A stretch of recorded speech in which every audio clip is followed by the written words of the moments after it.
কেউ কেউ আপনাকে ইসলাম ধর্ম গ্রহণ করতে বাধ্য করছে? না। মুহাম্মাদান আব্দুহু ওয়া রাসূলুহু। আপনি এখন মুসলিম এবং আমি আল্লাহর কাছে দোয়া করি আল্লাহ যেন আপনাকে পথ দেখান এবং আপনার পরিবারের সদস্যদের পথ দেখাতে সাহায্য তো করেন। ডক্টর জাকির নায়েকের খ্রিস্টান মেয়েটি এই 3 প্রশ্ন করে চ্যালেঞ্জ জানিয়ে দিল যে যদি আপনি আমার এই 3 প্রশ্নের উত্তর দিতে পারেন তাহলে আমি এই ভরা মজলিসে ইসলামকে কবুল করে নেব। আপনাদেরকে জানিয়ে রাখি এই ভিডিওটি একটু দীর্ঘ হয়ে যাওয়ার জন্য আমরা প্রথম দুটি প্রশ্নের উত্তর নিয়ে একটি পার্ট তৈরি করেছি, আর তার পরের পার্টে মানে দ্বিতীয় পার্টে আমরা শেষ প্রশ্ন এবং তার শাহাদা পাঠ করাকে রেখে দিয়েছি, আর যেটি ইনশাআল্লাহ আপনার অবশ্যই ভালো লাগবে। তাহলে চলুন আমরা ভিডিওটিতে একটি ছোট লাইক করে প্রথম পর্বের দিকে এগিয়ে যাই। আমার পরের প্রশ্ন হচ্ছে প্রসাদ ও চরণামৃত সম্পর্কে, যা মন্দিরে দেয়া হয়। আমি জানতে চাই এটা কতটা ভিন্ন। যখন মুসলিমরা হজে যায় তারা খেজুর ও জমজমের পানি নিয়ে আসে, তাহলে মুসলিমদের কেন প্রসাদ বা চরণামৃত গ্রহণ বন্ধ করতে হবে? তফাৎ কোথায়? একটা ভালো প্রশ্ন করেছেন। তিনি বললেন যখন হিন্দুরা মন্দিরে যায় তাদের প্রসাদ দেওয়া হয়, যখন মুসলিমরা হজে যায় হজ থেকে ফিরে মুসলিমরা খেজুর দেয়। তফাৎ কি? তফাৎটা হচ্ছে যে প্রসাদ খাদ্য যা দেবতাকে উৎসর্গ করা হয়। হিন্দু ধর্মে আপনি দেখবেন হিন্দু ধর্ম আলাদা। হিন্দুরা যা করে তা হচ্ছে তারা মন্দিরে যায় এবং দেবতাকে খাদ্য দেয়। আল্লাহ কোরআনে বলেছেন সূরা আনাম অধ্যায় নম্বর 6 আয়াত নম্বর 14, আল্লাহ সবার জন্য আহার যোগান, কিন্তু তার খাওয়ার প্রয়োজন হয় না। আমরা মানুষে কিভাবে ঈশ্বরকে খাদ্য দেই? এছাড়া কোরআনে অন্তত 4টি জায়গায় বলা হয়েছে যা আমি আগে উল্লেখ করেছি। সূরা বাকারা অধ্যায় 2 আয়াত 173, সূরা মাইদা অধ্যায় 5 আয়াত নম্বর 3, সূরা আনাম অধ্যায় 6 আয়াত 145 এবং সূরা নাহল অধ্যায় 16 আয়াত নম্বর 115। হুররিমাত আলাইকুমুল মাইতাতু ওয়াদ-দামু ওয়া লাহমুল খিনজির ওয়া মা উইল্লা লিগাইরিল্লাহ বি। তোমাদের জন্য হারাম খাদ্য হচ্ছে মৃত মাংস, রক্ত, শূকরের মাংস এবং আল্লাহ ছাড়া অন্য কারো নামে উৎসর্গ করা খাদ্য। তাহলে যদি আপনি এমন খাদ্য খান যা আল্লাহ ছাড়া অন্য কারো নামে উৎসর্গ করা হয়েছে তবে তা হারাম। মুসলিমরা যখন হজ বা উমরা করতে যান তখন তারা খেজুর নিয়ে আসেন। কেউ বলে না এই খেজুর সর্বশক্তিমান ঈশ্বরকে দেওয়া হয়েছে। খেজুর আপনারা জানেন কারণ সৌদি আরবের অন্যতম প্রধান ফল হচ্ছে এই খেজুর। তাই যখন আমরা সে দেশে যাই আমরা ওই ফল নিয়ে আসি কেবলই উপহার হিসেবে। কোন মুসলিম কোনোদিন বলেনি যে এই খেজুর সর্বশক্তিমান ঈশ্বর বা আল্লাহকে দেওয়া হয়েছে। এবং খেজুর অত্যন্ত পুষ্টিকর, এটা খুবই পুষ্টিকর এবং এটা খুবই স্বাস্থ্যকর। তাহলে এটা কেবল উপহার হিসেবে। যেভাবে আপনারা মিষ্টি খাওয়ান, যখন আপনারা ভারত থেকে বিদেশে যান তখন মিষ্টি খাওয়ান, তাহলে এটা খুবই সুস্বাদু ফল এবং এটি সৌদি আরবের একটি প্রধান ফল। এর কোনো সম্পর্ক নেই। কেউ বলে না যে এই খেজুর সর্বশক্তিমান ঈশ্বরকে দেওয়া হয়েছে। যদি হিন্দুরা সর্বশক্তিমান ঈশ্বরকে খেজুর দেয় তাহলে সেই খেজুরটা খাওয়া হারাম। যদি হিন্দুদের কেউ সর্বশক্তিমান ঈশ্বরকে এই খেজুর দেয় তাহলে সেই খেজুরটা খাওয়া আমাদের জন্য হারাম। তাই কেউ যদি আল্লাহ ছাড়া অন্য কারো নাম নেয় কোনো খেজুরে, সে খেজুরও হারাম হয়ে যাবে। এটাই হচ্ছে মুসলিম ও হিন্দুদের মধ্যে পার্থক্য। আমরা বিশ্বাস করি না যে সর্বশক্তিমান ঈশ্বরের খেতে হয়। আমরা মানবজাতি আমাদের খাওয়ার প্রয়োজন হয়। আশা করি বোন উত্তরটা পেয়েছেন। জি জি, ধন্যবাদ আপনাকে। আপনার কি আর কোনো প্রশ্ন আছে? হ্যাঁ, আমার পরের প্রশ্ন হচ্ছে বোন সবচেয়ে গুরুত্বপূর্ণ প্রশ্নটা করুন, আর একটা সবচেয়ে গুরুত্বপূর্ণ প্রশ্ন করবেন। এটা হচ্ছে মূলত সন্দেহ সমকামিতায়। ইসলামে কি এটা নিষিদ্ধ এবং কেন তাহলে? কারণ আমার মত গত 5 বছরে আমি অনেক সমকামীর সঙ্গে থেকেছি। এটা হচ্ছে আমি বলছি তাদের অনুভূতি আছে যা তাদের সমলিঙ্গের জন্য, অথবা যাই হোক না কেন এটা খুবই সত্যি। আমি বলতে চাই এটা সেরকম টান যা আমরা অনুভব করি, হতে পারে তা আমাদের স্বামীদের জন্য অথবা অন্য যার জন্যই হোক। যদি এটা ভুল হয় তাহলে কেন ভুল? বোন প্রশ্ন করলেন যে সমকামিতার ব্যাপারে কি বলে ইসলাম, এবং যদি এটা ভুল হয় তাহলে কেন এটা ভুল। আল্লাহ কোরআনে বলেছেন সূরা ইসরা অধ্যায় নম্বর 17 আয়াত নম্বর 32, ব্যভিচারের কাছেও তোমরা যেও না, কেননা ব্যভিচার হচ্ছে সব মন্দ কাজের মন্দ সূচনা। এছাড়া আল্লাহ সূরা আরাফে বলেছেন অধ্যায় নম্বর 7 যে কোন পুরুষকে কথা বলা যে তুমি কি তোমার লালসার চর্চা করো পুরুষের উপর নারীর চেয়ে বেশি। তার মানে সমকামিতা হচ্ছে নিষিদ্ধ ইসলামে এবং কোরআনে, কারণ সর্বশক্তিমান ঈশ্বর মানুষ সৃষ্টি করেছেন। আল্লাহ কোরআনে বলেছেন সূরা রুম অধ্যায় নম্বর 30 আয়াত নম্বর 21, তিনি ভালোবাসা সৃষ্টি করেছেন স্বামী এবং স্ত্রীর অন্তরে। সর্বশক্তিমান ঈশ্বর মানুষকে এমন ভাবে তৈরি করেছেন যে তারা বিপরীত লিঙ্গকে ভালোবাসবে। সাধারণত প্রাকৃতিকভাবে কোনো পুরুষই অন্য পুরুষকে সেভাবে ভালোবাসে না। আমি ভালোবাসা নিয়ে কথা বলছি, যা স্বামী স্ত্রীর মধ্যে প্রয়োজন। সে ভালোবাসা নিয়ে বলছি না যা আছে ভাই আর ভাইয়ের মধ্যে, বোন আর বোনের মধ্যে। এ ব্যাপারে প্রাথমিক একটা গবেষণা হয়, যাতে বলা হয় যে সমকামিতা হচ্ছে বংশগত। প্রশ্নোত্তরের সময় কেউ কেউ আমাকে জিজ্ঞেস করেন, আপনার মতো যেমন যদি সমকামিতা বংশগত হয় তাহলে মানুষকে কেন দোষ দেওয়া হবে? এটা তার পিতামাতা থেকে এসেছে, তাহলে তাকে দোষ দেওয়া হবে কেন? আপনার মতো বললে যদি কেউ কাউকে ভালোবাসে তাহলে পুরুষকে দোষ দেওয়া হবে কেন? আমি বলছি এটা হচ্ছে গবেষণা, এটা হচ্ছে একটা ধারণা, সত্য ঘটনা নয়। এবং পরে আমরা জানতে পারলাম যে এই ধারণাটা ছিল সম্পূর্ণ ভুল, এবং যিনি এই ধারণার প্রবক্তা ছিলেন তিনি নিজেও ছিলেন সমকামী। তাহলে সমকামিতা বংশগত নয়, এটা গড়ে ওঠে। বর্তমান বিজ্ঞান আমাদের বলে কিভাবে সমকামীরা গড়ে ওঠে। কারণ সর্বশক্তিমান ঈশ্বর যার অনুমতি দিয়েছেন, মানুষের জন্য যার অনুমতি আছে, আপনি বিয়ে করেন, নিকাহ করেন, আপনি পারেন স্ত্রী সহবাস করতে। এবং ইসলাম বলছে যখন স্ত্রী সহবাস করো, স্ত্রীর সঙ্গে সহবাস করো, সেটা আল্লাহর ইবাদত। কারণ আপনি হারাম ঠেকাচ্ছেন, আপনি যাচ্ছেন না দাম্পত্য বন্ধনের বাইরে আপনার আকাঙ্ক্ষা মেটাতে। সেটাই তো ইসলাম। আজ বিজ্ঞান আমাদের বলছে, আজ গবেষণা আমাদের বলছে যে সেসব লোক যাদের দাম্পত্য সম্পর্কের বাইরেও অনেক জীবন সঙ্গী রয়েছে, তাদের সঙ্গে তুলনায় যাদের কেবলমাত্র আছে স্বামী এবং স্ত্রীর মধ্যে সম্পর্ক, তারা উপভোগ করে যৌন মিলন অন্যদের তুলনায় অনেক বেশি ভালো। এবং আজকাল যা ঘটছে, যখন আপনি এসব নিয়ে ক্লান্ত হয়ে পড়েন, আপনি পাশ্চাত্য দেশে যান, সেখানে প্রক্ষিত রয়েছে 5, 10, 20 কোনো সমস্যা নেই। আপনি শুরু করেন এরপর অস্বাভাবিক কাজ করতে। আর যখনই আপনি অস্বাভাবিক কাজ শুরু করেন, আপনি স্রষ্টার আইন অনুসরণ করছেন না, এবং আপনি ভুল পথে আপনার কামনা চরিতার্থ করার চেষ্টা করেন। যখন আপনি ভুল পথে চলতে থাকেন, তখন আপনি যেতে থাকেন বাইরের দিকে অস্বাভাবিকতায়, এবং এভাবেই এক ব্যক্তি সমকামী হয়ে যায়। এটা বংশগত নয়, কারণ আপনি সীমার বাইরে চলে যান, যে সীমা দিয়েছেন সর্বশক্তিমান ঈশ্বর আপনাকে। আপনি অন্য জিনিস চেষ্টা করেন, আপনি অস্বাভাবিক জিনিস চেষ্টা করেন, এবং শেষ পর্যন্ত আপনি উপনীত হন এমন পর্যায়ে যা আপনি আর কখনো বিপরীত লিঙ্গের সঙ্গে মিলন উপভোগ করেন না, তাই আপনি সমলিঙ্গের সঙ্গে যৌনাচার করেন।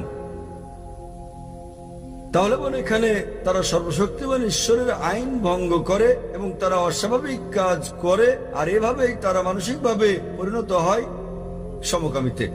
তাহলে স্বাভাবিকভাবে সর্বশক্তিমান ঈশ্বরের আইন ভঙ্গ করা সম্পূর্ণ ভুল, এবং এভাবেই একজন মানুষ হয়ে পড়ে সমকামী। তাই তাদেরকে বিশ্বাস করতে হবে যে ইসলাম সমকামিতা নিষেধ করে, এমনকি খ্রিস্ট ধর্ম সমকামিতা নিষেধ করে। বেশিরভাগ ধর্মই সমকামিতার বিরুদ্ধে। এখন পাশ্চাত্যের দেশেও বলা হচ্ছে গণতন্ত্রের কারণে বেশিরভাগ লোক যা বলে তাই জয়ী হয়ে যায়, সংখ্যাগরিষ্ঠতা জয় হয়। ইসলামে সংখ্যাগরিষ্ঠতা জয়ী হয় না, হক জয়ী হয়, সত্যের জয় হয়। আমার মনে পড়ে 1996 সালে যখন আমি কানাডায় গিয়েছিলাম, প্রথমবারের মতো লেকচার দিতে গিয়েছিলাম, কাগজের প্রথম পৃষ্ঠায় দেখলাম একজন পুরুষ আরেকজন পুরুষকে চুমু খাচ্ছে। এক পুরুষ আরেক পুরুষকে চুমু খাচ্ছে এবং বলছে তারা পরস্পরকে বিয়ে করেছে। বর্তমান পাশ্চাত্যে যদি আমি সমকামিতার বিপক্ষে বলি, সেটা অপরাধ হয়ে যাবে, সেটা অপরাধ। তাহলে আমরা যা বুঝলাম যে অতীতে সব দেশে সমকামিতা ছিল অপরাধ। পরে পাশ্চাত্যের কিছু দেশে, কানাডার মতো, এর প্রতি আইন অনুমোদন করা হয়। আজকাল বেশিরভাগ পশ্চিমা দেশে সমকামিতা হচ্ছে বৈধ। এমনকি ইন্ডিয়ার মতো একটা দেশ, যে দেশ থেকে আমি এসেছি, তারাও ভাবছে এটাকে বৈধতা দেওয়ার কথা। তাহলে আমরা যা বুঝি, যা সত্য তা সত্যই, সংখ্যাগরিষ্ঠতা জয়ী হয় না, যা ভুল তা ভুল। এবং ইসলামে আর বিশ্বের প্রধান বেশিরভাগ ধর্মেই সমকামিতা হচ্ছে একটা পাপ, একটা অপরাধ। এটা আপনাকে জান্নাতে নিয়ে যাবে না, জাহান্নামে নিয়ে যাবে। আশা করি বন্ধুত্বটা পেয়েছেন। প্রশ্নটি হচ্ছে একটি, যেহেতু ডক্টর জাকির উল্লেখ করেছেন সেটি ছিল শেষ প্রশ্ন, তথাপি আপনার আরো প্রশ্ন থাকলে আপনাকে পেছনে যেতে হবে, তারপর আবার এক সময় পরের প্রশ্নটি করবেন। তাহলে আমরা পরের প্রশ্ন নেব ভাইয়ের কাছ থেকে। ডান দিকে। ভাই, এই বোন বলছে যে যদি আপনি এই শেষ প্রশ্নের জবাব দেন তিনি শাহাদা পাঠ করবেন।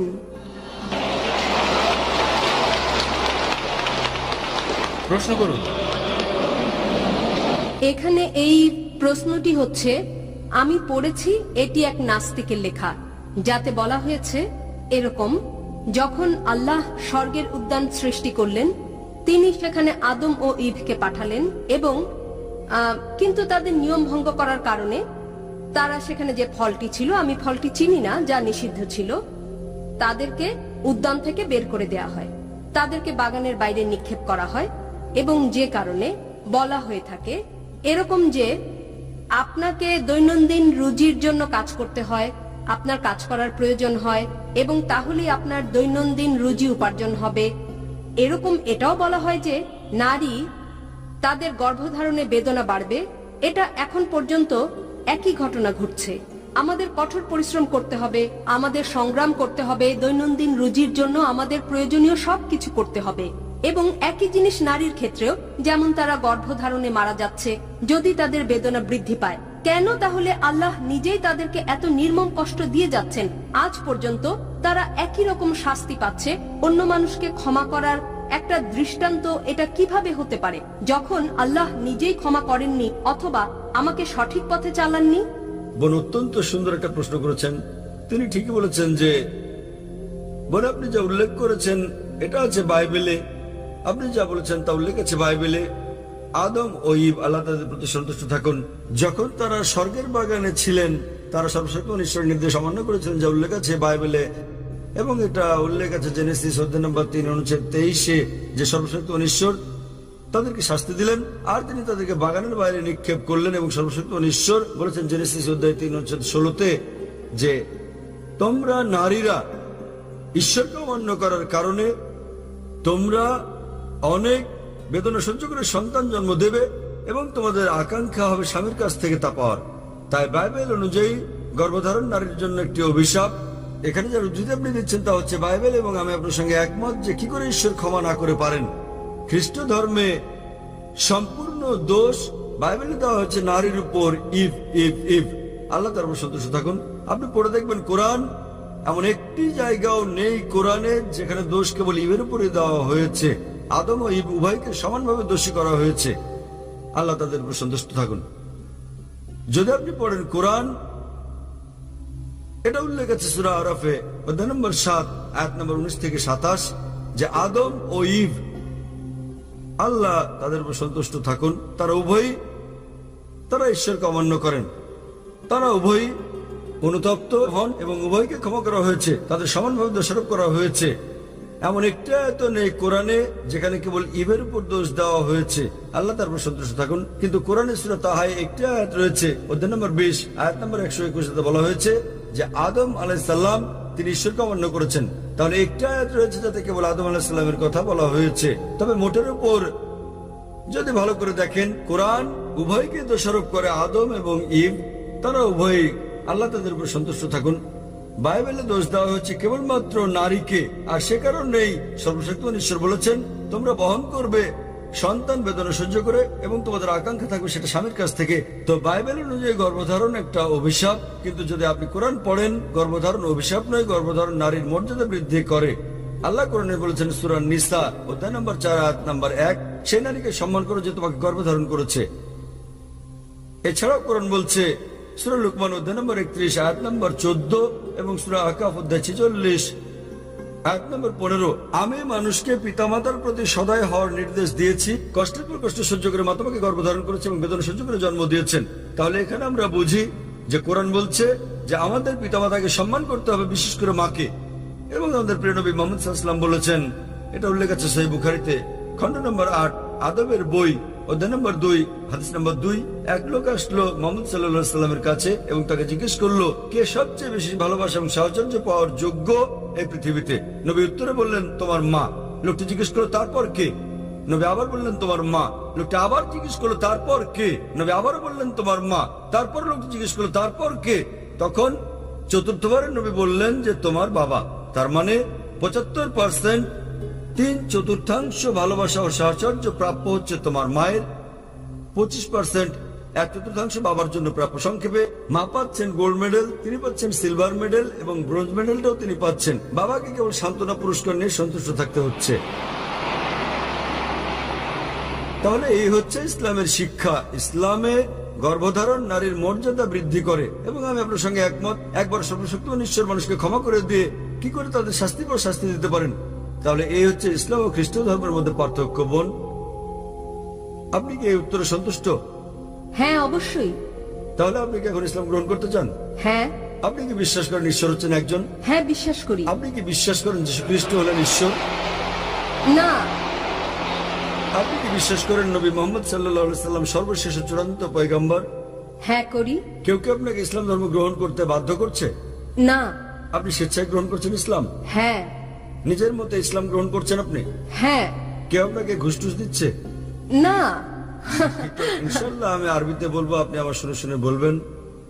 ওকে। আশহাদু আশহাদু আল্লাহ আল্লাহ ইলাহা ইলাহা ইল্লাল্লাহ ইল্লাল্লাহ ওয়া আশহাদু ওয়া আশহাদু আন্না আন্না মুহাম্মাদান মুহাম্মাদান আবদুহু আবদুহু ওয়া রাসূলুহু। ওয়া রাসূলুহু। আমি সাক্ষ্য দিচ্ছি,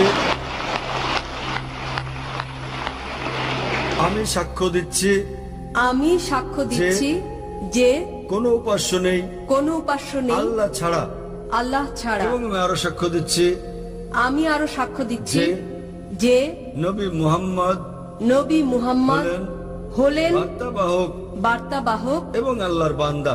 এবং আল্লাহর বান্দা। মাশাআল্লাহ, আপনি এখন মুসলিম, এবং আমি আল্লাহর কাছে দোয়া করি আল্লাহ যেন আপনাকে পথ দেখান এবং আপনার পরিবারের সদস্যদের পথ দেখাতে সাহায্য করেন। এই দুনিয়ায় আপনাকে উত্তম জীবন দান করেন এবং একই রকম পরকালও, এবং ইনশাআল্লাহ আপনাকে জান্নাত দান করুন।